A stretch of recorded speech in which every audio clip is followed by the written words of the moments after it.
आप हैं डॉक्टर अखिलेश पांडे। आपकी पढ़ाई लिखाई BHU से हुई है, वहीं से आपने MD न्यूरो साइकेट्री में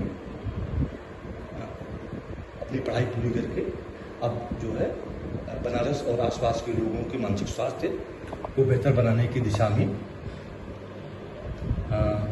लोगों को अपनी सेवाएं दे रहे हैं। हाँ, पांडे जी, एक बात ये बताएं कि बाइपोलर डिसऑर्डर में 3 समस्याएं होती हैं: मेजर डिप्रेसिव डिसऑर्डर, हाइपोमेनिया और इंसोम्निया। तो मतलब मेरा ख्याल है कि जितनी भी मानसिक बीमारियां हैं, स्किज़ोफ्रेनिया हो, डिप्रेशन हो, हाइपर एक्टिव डिसऑर्डर हो या ऑब्सेसिव कंपल्सिव डिसऑर्डर हो, सबसे ज़्यादा मैनेज करना चैलेंज सबसे ज़्यादा बाइपोलर का होता है। जैसे ही आप उदासी को दूर करते हैं, आदमी क्या कहते हैं, खुश हो जाता है और नींद भाग जाती है। और जब क्या कहते हैं, दबाने की कोशिश करते हैं तो उदास हो जाता। मतलब नींद को कैसे मैनेज करते हैं बाइपोलर में? नींद का जो भी जैसे नींद ना आना बाइपोलर का एक लक्षण है। तो जब उसको एक्चुअली उसमें क्या है कि मूड फ्लक्चुएट करता है, और मूड का फ्लक्चुएशन दूर करने के लिए मूड स्टेबलाइजर इसमें स्पेशली यूज किया जाता है। एक्चुअली सब केमिकल डिस्टर्बेंस से ही ये सब सारी प्रॉब्लम होती है। और जो हम लोगों का काम क्या है कि केमिकल्स को बैलेंस में करने के लिए जो भी उचित उसके लिए ड्रग्स हैं उसको दिया जाता है। तो जब केमिकल्स सब सारे सेट हो जाते हैं, मतलब ऐसे समझिए कि न्यूरो केमिकल्स जब ब्रेन के सेट हो जाते हैं तो नींद की प्रॉब्लम उन्हीं दवाओं से अपने आप चली जाती है। यूजली नींद की दवा उसमें नहीं देने की जरूरत पड़ती है। तो दवाओं से ही जब मूड स्टेबलाइज हो जाता है, उत्तेजना जो है दवा से जब कंट्रोल में आ जाती है तो नींद भरपूर नींद इंसान लेने लगता है। डॉक्टर साहब, नींद की दवा की जरूरत नहीं पड़ती। ये क्या जोनाल्टा को लेकर प्रयोग कर रहे हैं आप? जोनाल्टा का प्रयोग कर रहे हैं अपने मरीजों पर? इंदाज की जो दवाई है, इंडोऑक्सीफिन। हाँ, नहीं, जोनाल्टा का उपयोग नहीं कर रहे हैं। स्पेशली एक्चुअली बाइपोलर का जो मेन ट्रीटमेंट है वो मूड स्टेबलाइजर ही है। डिवाल्प्रोएक्स सोडियम। हाँ, जो है मूड स्टेबलाइजर ही है, उसी से काम चल जाता है। अगर बहुत ज़्यादा उत्तेजना है, बहुत ज़्यादा मतलब जो है नॉर्मल बिहेवियर है, तो कभी कभार एंटीसाइकोटिक का जरूरत पड़ता है। अदरवाइज जो है मूड स्टेबलाइजर से काम चल जाता है। डॉक्टर साहब, नींद को मैनेज करने के लिए आप किस एंटीसाइकोटिक को ज्यादा प्रेफर करते हैं? अगर नींद की प्रॉब्लम है और बाइपोलर डिसऑर्डर है जी। तो क्यूटियापिन बहुत अच्छा काम करती है। लो डोज में क्यूटियापिन मैनेज कर देती है। वो एज ए बाइपोलर का ड्रग भी है। जी। और नींद की प्रॉब्लम को भी मैनेज कर देती है। कितने mg पर? वो डिपेंड करता है। अगर जो है अगर केवल नींद के मतलब उसको दूर करने के लिए है तो 50 मिलीग्राम सफिशियंट होता है। जी। अगर उसको मूड स्टेबलाइजेशन का भी रोल मतलब उससे लेना है तो लो डोज में एक्चुअली वो एंटी डिप्रेसेंट का काम करती है। जी। मतलब डिप्रेसिव सिम्टम को मैनेज करती है। लेकिन जैसे जैसे डोज 100-200 तक ले जाते हैं तो वो एज ए मूड स्टेबलाइजर मतलब उत्तेजना को डाउन करने का काम करती है। डॉक्टर साहब, जैसे ही क्यूटियापिन को 200 पर ले गए या 100 से ऊपर ले गए तो प्रोलेक्टिन का लेवल भी तो बढ़ जाता है। प्रोलेक्टिन लेवल ऐसा है कि मतलब जितनी भी एंटीसाइकोटिक है सब कुछ में कुछ प्रभावित करती हैं। जी। प्रोलेक्टिन लेवल को क्यूटियापिन से बहुत ज्यादा नहीं बढ़ता है। ज्यादा मतलब जो है प्रोलेक्टिन लेवल को डिस्टर्ब करने वाली जो ज्यादा मेन दवा है एक्चुअली वो एमिसल्फाइड है। सबसे ज्यादा प्रोलेक्टिन लेवल को वही प्रभावित करती है।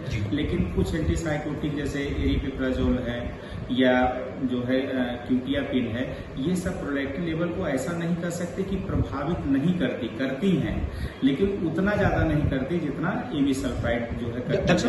ये एरिप्रिप्राजोल और लुरासिडोन, ये जो मतलब बेहतर लुरासिडोन अच्छी दवा है। नहीं, मैं ये कह रहा हूँ कि इन दोनों दवाओं के साथ कुछ मरीजों को भयंकर अकाथीसिया की समस्या आती है और वो बेंजो ग्रुप की दवाओं से और हेक्सी वगैरह से मैनेज नहीं हो पाती है। यानी इतनी भयंकर आती है कि आदमी मर जाना चाहता है। तो क्या कहते हैं, खैर जिनको ये समस्या है कि डॉक्टर दवा को डिसकंटिन्यू ही करेगा, ये बिना एंटीसाइकोटिक के बाइपोलर में नींद को मैनेज करने का कोई और उपाय है? बताए ना कि अगर हम मूड स्टेबलाइजर अच्छे से दे दिए, हाँ। प्रॉपर डोज में, जो डोज उसका प्रॉपर जो है, हाँ। अगर हमने दे दिया, हाँ। और मूड अगर स्टेबल हो गया, हाँ। तो नींद की प्रॉब्लम यूजली खत्म हो जाती है, नींद प्रॉपर आने लगती है। बाई चांस अगर किसी को मतलब नींद नहीं आ रही है, तो वहाँ पे हम जो है, जैसे अगर उसको एंजाइटी है या रेस्टलेसनेस है, जैसे आपने बताया, हाँ। कभी कभी जो एंटीसाइकोटिक्स है उससे रेस्टलेसनेस पैदा हो जाती है, इसको एकैप्टिसिया बोला जाता है। हाँ। तो उसको मैनेज करने के लिए हम लोग एंजियोलिटिक का यूज करते हैं। तो जैसे वहाँ पे लोराजिपाम भी यूज कर सकते हैं, वहाँ पे क्लोनाजिपाम भी यूज कर सकते हैं लो डोज में, ठीक है। तो इन्हीं सब दवाओं से मैनेज हो जाता है चीजें। लेकिन ये एक बात ये जितने भी मूड स्टेबलाइजर्स हैं, खास करके जो सबसे इफेक्टिव दवा है वो है डिवाल्प्रोएक्स सोडियम। बिल्कुल। उसके साथ जो है नपुंसकता एकदम डेड श्योर है, उसका क्या करते हैं आप? नहीं, ऐसा नहीं है। उसके साथ देखिए, नपुंसकता उसको नहीं बोलते हैं, लेकिन सेक्सुअल प्रॉब्लम जो है, नो डाउट जो एंटीसाइकोटिक मतलब जो प्रोलैक्टिन लेवल को बढ़ाती हैं, हाँ।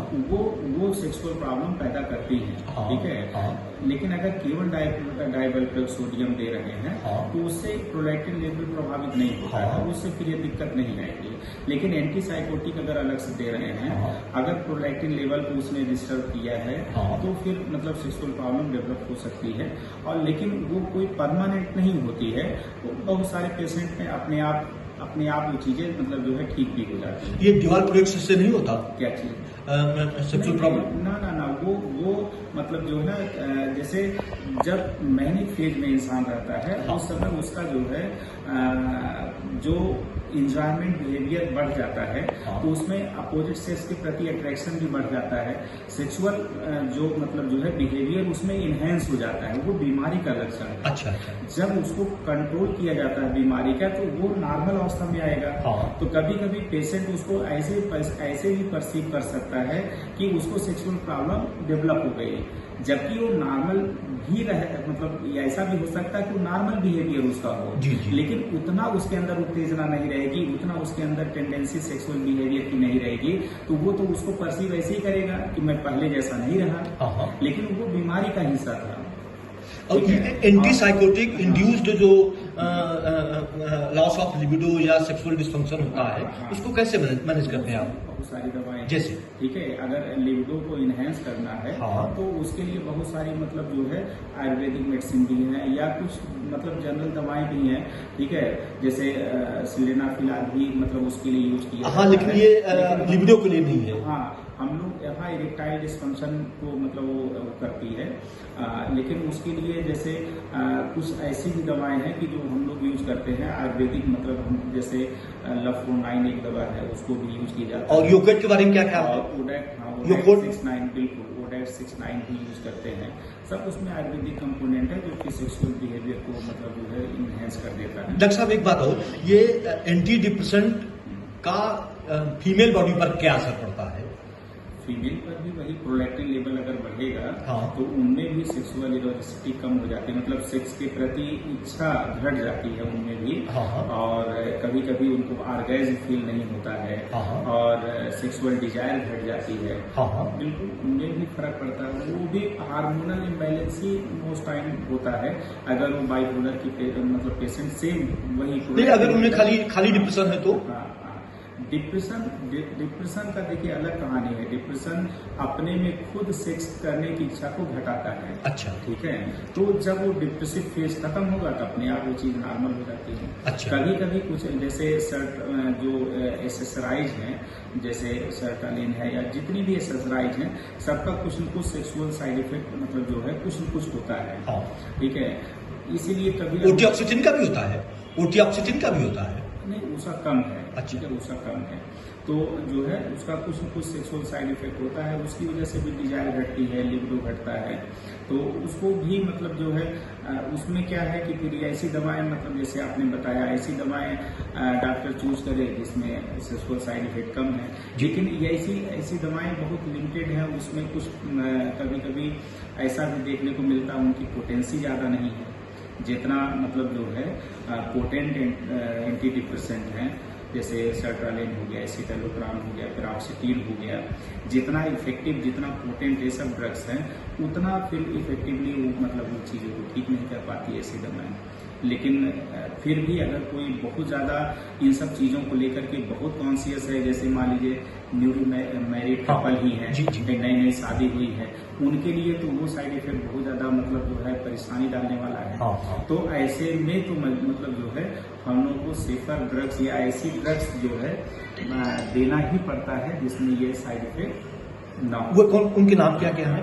नहीं, ऐसा ना कि नाम जैसे कुछ ड्रग्स ऐसी हैं एक्सेसराइज के अलावा, ठीक है, एक्सेसराइज में तो मैक्सिमम में है ऐसा जो है, तो लेकिन कुछ ड्रग्स ऐसे ही हैं जैसे डेपॉक्सिटीन है, ठीक है, उसमें भी ये साइड इफेक्ट नहीं है, दुलाक्सिटीन में भी कम है, और जो है और कुछ दवाएं न्यूरो ड्रग्स भी ऐसी हैं, जैसे अभी आपने जैसे बोला कि जैसे क्यूटियापिन है, कि खैर वो तो खैर प्रोलैक्टिन लेवल लेकिन 50 मिलीग्राम में नहीं करती है।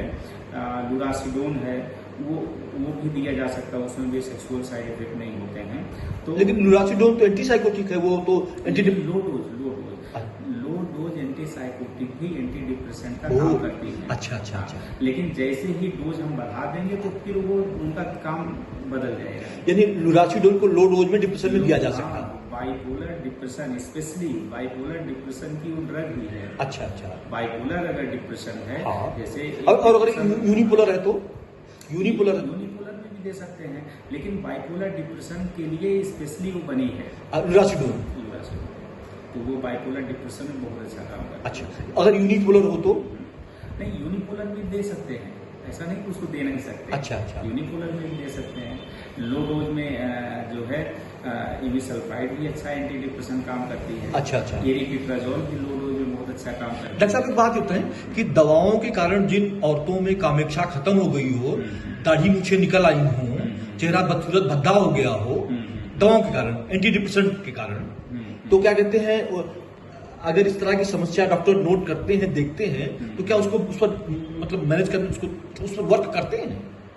नहीं, क्यों नहीं करते, लेकिन ये जो प्रॉब्लम आप बता रहे हैं, स्पेशली ये हार्मोनल जो है, हार्मोनल डिस्टर्बेंसेस की वजह से इस तरह होता है। ये सब कुशिंग सिंड्रोम टाइप के लक्षण आप बता रहे हैं। तो वो तो फिर मतलब जो है, जैसे कभी कभी हार्मोनल इम्बैलेंस ज्यादा हो जाता है, तो उसको एंडोक्राइनोलॉजिस्ट के पास भेज देना चाहिए। अच्छा। ताकि वो प्रॉपर उसका स्टडी करें और उसी हिसाब से उसको मैनेज कर सकते हैं। ठीक, यानी साइकियाट्रिस्ट और एंडोक्राइनोलॉजिस्ट दोनों मिलकर काम करें, तब बात बनती है। बिल्कुल, तब बात बनती है। ये तो मिलजुल करके काम करना ही चाहिए। बहुत सारी चीजें ऐसी हैं जो हार्मोन से जुड़ी हुई हैं, तो उसके तो स्पेशलिस्ट तो मतलब एंडोक्राइनोलॉजिस्ट ही हैं।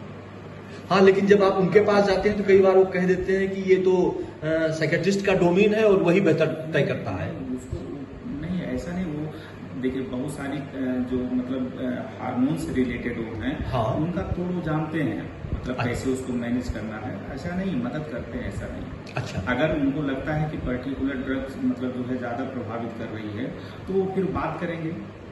ठीक, बात कर सकते हैं ना कि मतलब न्यूरोसाइकियाट्रिस्ट से कि ये ट्रीटमेंट का मतलब जो है, ये ड्रग जो है बाधा पहुंचा रही है, तो उसका फिर रास्ता यही है भाई, न्यूरोसाइकियाट्रिस्ट अपने प्रिस्क्रिप्शन में से उसको हटाएंगे।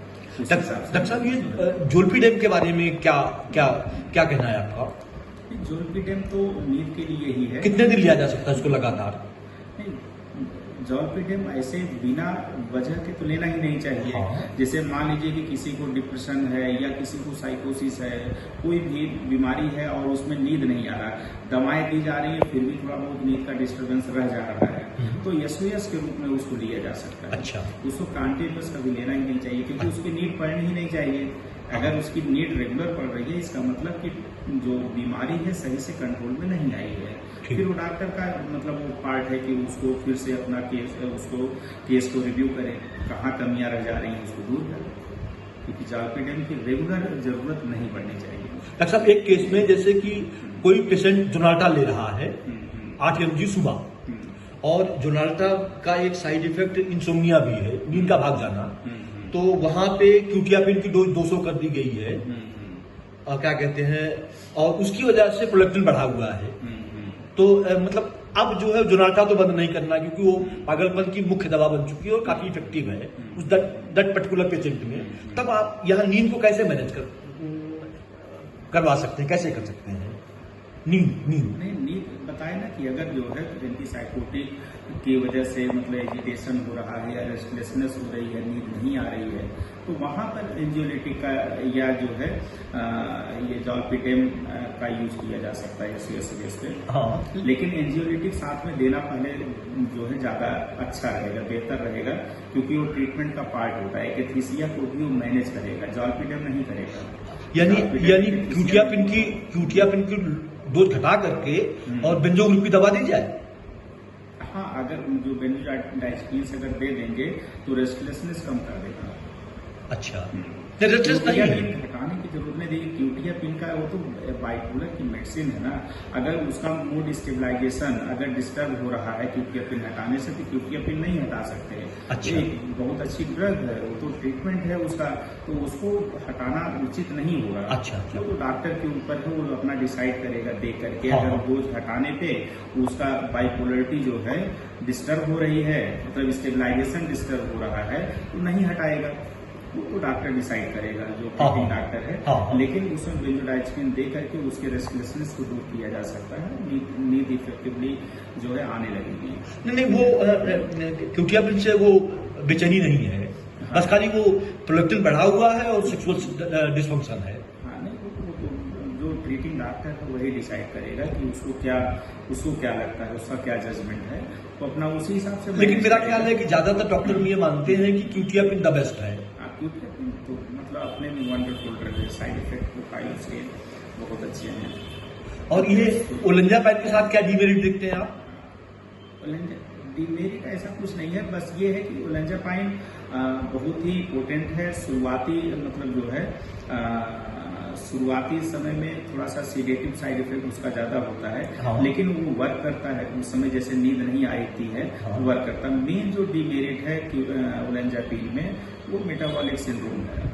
वो यानी डायबिटीज की समस्या, डायबिटीज का डायबिटीज नहीं, मेटाबॉलिक सिंड्रोम मतलब वजन बढ़ाएगी, वेट गेन इंसान करेगा। हाँ। अगर उसका वेट गेन का ऑलरेडी टेंडेंसी है तो ओबेसिटी में जा सकता है। अच्छा। ओबेसिटी अपने में एक प्रॉब्लम है। हाँ। धीरे धीरे कोलेस्ट्रॉल डिस्टर्बेंस, मतलब कोलेस्ट्रॉल भी हाइपरलिपिडीमिया होगा। इसके अलावा ब्लड प्रेशर होने के चांसेस बढ़ेंगे, फिर कार्डियक प्रॉब्लम होने के चांसेस बढ़ेंगे। ठीक है, तो मतलब वेट गेन के प्रति पेशेंट को जागरूक कर देना चाहिए कि अगर इन सब समस्याओं से बचना है तो अपना डाइटरी कंट्रोल करें और अपना फिजिकल एक्टिविटी बढ़ा दें, मॉर्निंग वॉक करें। हाँ। माइल्ड एक्सरसाइज करें। हाँ। मतलब अपना लाइफ स्टाइल जो है हाँ। एक्टिव रखें। अच्छा। ताकि वेट गेन ना हो और उस समस्या से वो बचा भी जा सकता है। ऐसा कुछ नहीं है कि ओलेंजापिन दे दिए थे सब प्रभाव मतलब साइड इफेक्ट हो ही जाएंगे। साइड इफेक्ट को तो मैनेज किया जा सकता है, लेकिन बीमारी नहीं, जहाँ ओलेंजापिन की जरूरत है वहाँ देना पड़ेगा। डॉक्टर साहब, जोलपीडेम की कोई बेहतर अल्टरनेट आया है मार्केट में? जोलपीडेम में कोई बुराई नहीं है, लेकिन इससे बेहतर कोई आया है? यस के लिए होता है। ये जोलपीडेम अच्छा है, इससे अच्छा कोई नहीं है ना? उतना इफेक्टिव और उतना अच्छा कोई नहीं है। सबसे अच्छा जोलपीडेम बेस्ट है। डॉक्टर साहब, मतलब स्त्री शरीर के हिसाब से जो साइकेट्रिक दवाएं हैं, यानी उनके प्रजनन अंगों पर कैसा असर डालती, उसके बारे में थोड़ा सा थ्योरेटिकली बता दें, क्योंकि मैं तो औरत हूं नहीं, लेकिन बाकी जो स्त्रियां मतलब हमारी इस बातचीत को सुनेंगी वो अपने लिए कोई नतीजा निकाल सके। जिससे स्त्रियों में भी अवसाद बहुत है, उदासी बहुत है, निद्रा की समस्या है, सिगरेट पीती हैं, 2-2 बजे तक सोती नहीं, जागती रहती हैं, चिड़चिड़ापन रहता है, इस तरह से।